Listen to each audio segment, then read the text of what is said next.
पुरातन काल से आधुनिक काल तक के इतिहास पर नजर डालें तो भारत के इतिहास में छत्रपति शिवराय जैसे आधुनिक और यथार्थवादी दृष्टिकोण रखने वाले कोई दूसरे राजा नहीं हुए।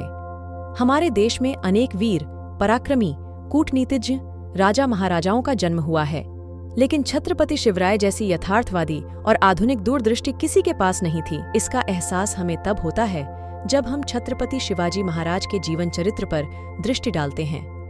शिवराय व्यक्तिगत रूप से धार्मिक थे, लेकिन वे कभी औरंगजेब जैसे कट्टर या कट्टरपंथी नहीं थे।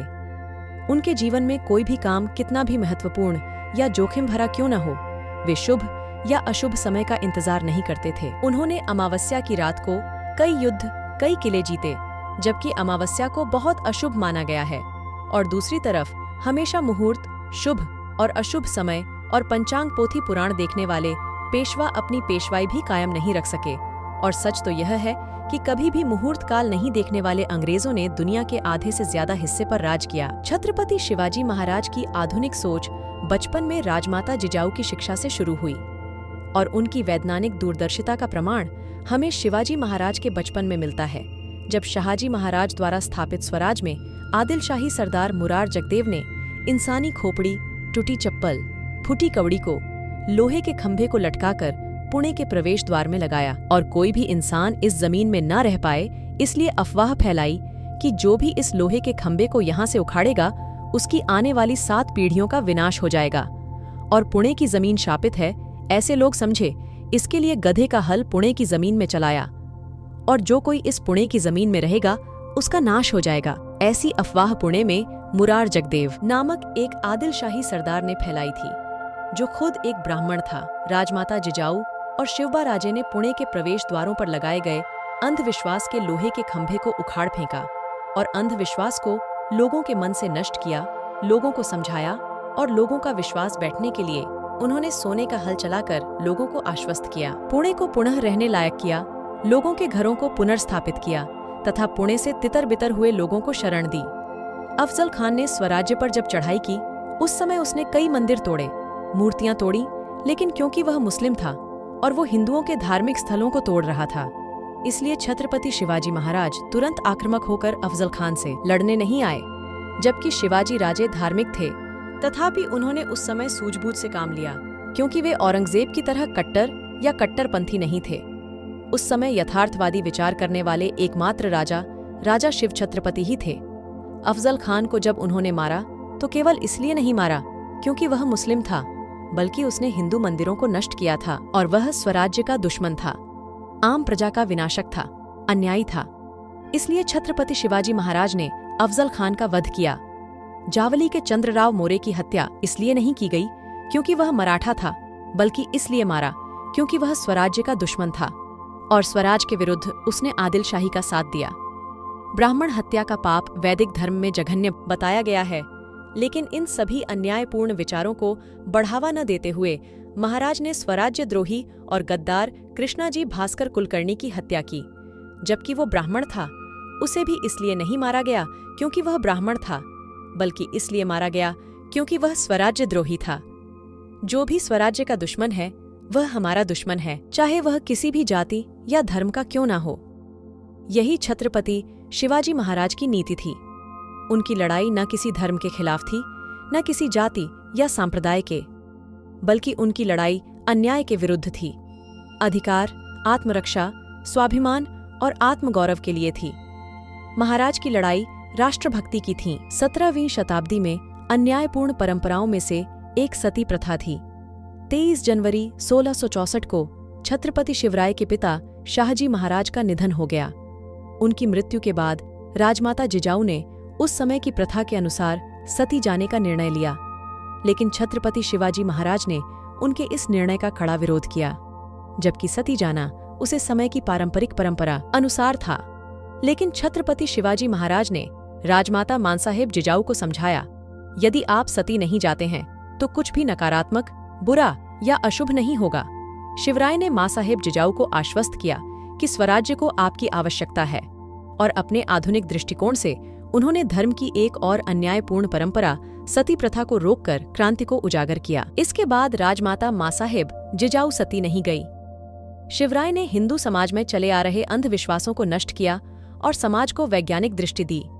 शिवराय ने भारतीय इतिहास में पहली बार नौसेना का गठन किया और स्वयं समुद्र के रास्ते से जाकर बेदनूर पर आक्रमण किया। उसी समय श्रीलंका की सीमाओं तक मराठा नौसेना का दबदबा था। समुद्र में अपने व्यापारी जहाज भेजकर छत्रपति शिवाजी महाराज ने व्यापार का विस्तार किया। कई पीढ़ियों से चले आ रहे इस अंधविश्वास को नष्ट कर दिया कि हिंदू धर्म समुद्र में प्रवेश करने से भ्रष्ट हो जाता है। छत्रपति शिवाजी महाराज की इस दूरदृष्टि के कारण आज छत्रपति शिवाजी महाराज को भारतीय नौसेना का जनक माना जाता है और यह उनकी दूरदर्शिता का ही परिणाम है कि भारत की समुद्री सीमाएं आज भी सुरक्षित हैं। छत्रपति शिवाजी महाराज के कनिष्ठ पुत्र चिरंजीव राजाराम राजे का जन्म होते समय उल्टा हुआ था, जो पंचांग ज्योतिष के अनुसार वैदिक परंपराओं के तहत अत्यंत अशुभ माना गया है। लेकिन महाराज ने इस घटना की सकारात्मक व्याख्या करते हुए कहा कि यदि बाल राजे का जन्म हुआ तो वे दिल्ली पर शासन करेंगे। क्योंकि राजपुत्र का जन्म उल्टा हुआ था, इसलिए महाराज ने कोई भी धार्मिक अनुष्ठान, होम हवन, पूजा अनुष्ठान, यहाँ तक कि साधारण औपचारिकताएं भी नहीं की। शिवराय ने कभी भी किसी अनुष्ठान को प्रोत्साहित नहीं किया। छत्रपति शिवाजी महाराज ने हमेशा अपने आत्मबल पर विश्वास किया, इसीलिए शिवराय अपने पूरे जीवन में विजित रहे। छत्रपति शिवाजी महाराज के इतिहास में एक बहुत ही महत्वपूर्ण घटना थी, जब औरंगजेब ने नेताजी पालकर का जबरन धर्म परिवर्तन कराया और उनका नाम बदलकर मोहम्मद कुली खान रख दिया और महाबत खान के साथ उन्हें काबुल भेज दिया।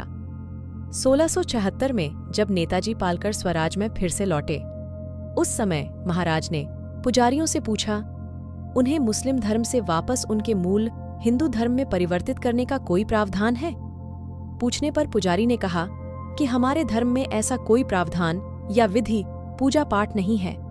इस पर महाराज ने कहा कि यदि हमारे धर्म में ऐसा कोई प्रावधान नहीं है तो नए नियम बनाएं, लिखें, परंतु अपने लोगों को जिनका जबरन धर्म परिवर्तन किया गया हो उनको अपने धर्म में उनकी इच्छा अनुसार वापस लिया जाए।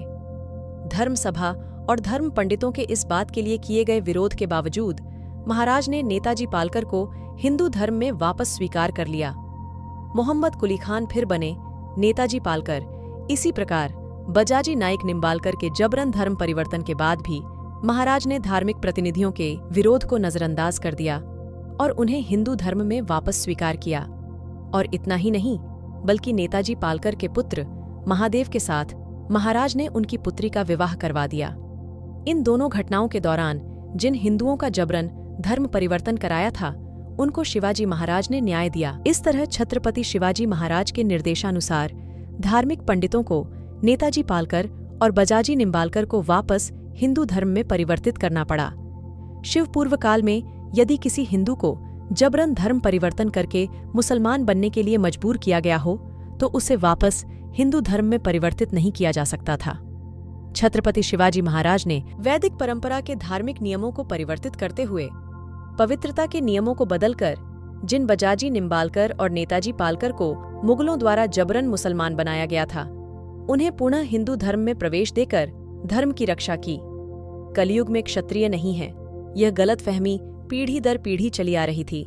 इस गलतफहमी को नष्ट करने के लिए छत्रपति शिवाजी महाराज ने अपना भव्य राज्याभिषेक करना आवश्यक समझा।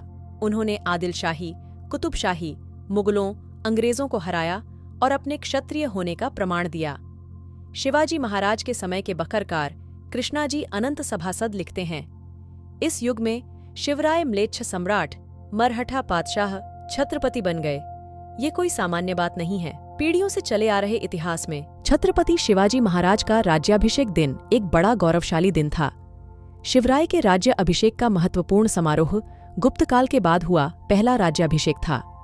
उस समय राजे मोरे, राजे शिर्के, राजे निम्बालकर, राजे सुरवे थे, परंतु वे मांडलिक राजा थे।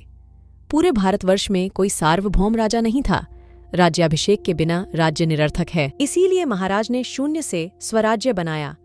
उनका राज्याभिषेक हुआ और उन्होंने राजदंड अपने हाथ में रखकर धर्म सत्ता की सर्वोच्चता को तोड़ दिया।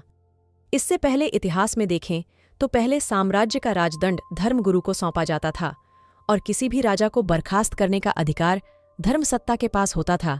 लेकिन शिवराय ने इसे खारिज कर दिया और राजदंड को अपने पास रखा, जिससे चतुर्वर्ण व्यवस्था में ऊंच नीच और ब्राह्मणी वर्चस्ववाद को मात मिली।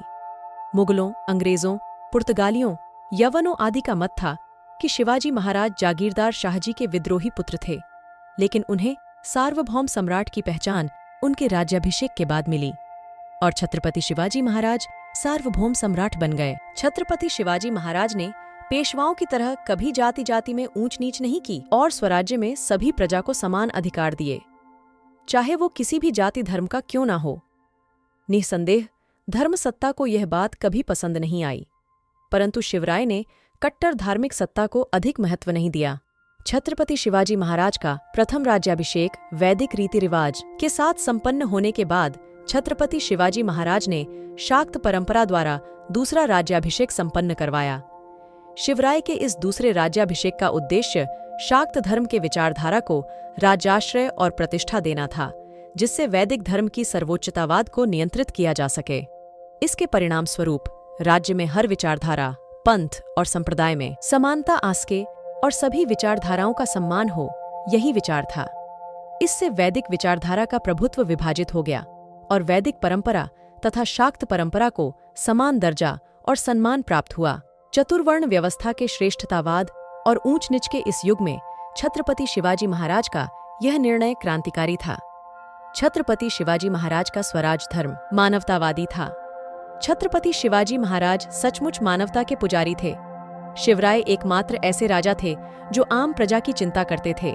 जाति पाति धर्म के भेदभाव के बिना समतावादी, यथार्थवादी सोच, वैज्ञानिक और आधुनिक दृष्टिकोण रखते थे। दोस्तों, आपको वीडियो पसंद आया हो तो वीडियो को लाइक और चैनल को सब्सक्राइब अवश्य करें और अपने दोस्तों के साथ इस वीडियो को ज्यादा से ज्यादा शेयर करें। अगर आपको छत्रपति शिवाजी महाराज के दक्षिण दिग्विजय अभियान के बारे में जानना है तो स्क्रीन पर दिए गए वीडियो पर क्लिक करें। इस वीडियो में हमने बहुत ही आसान भाषा में जानकारी दी है।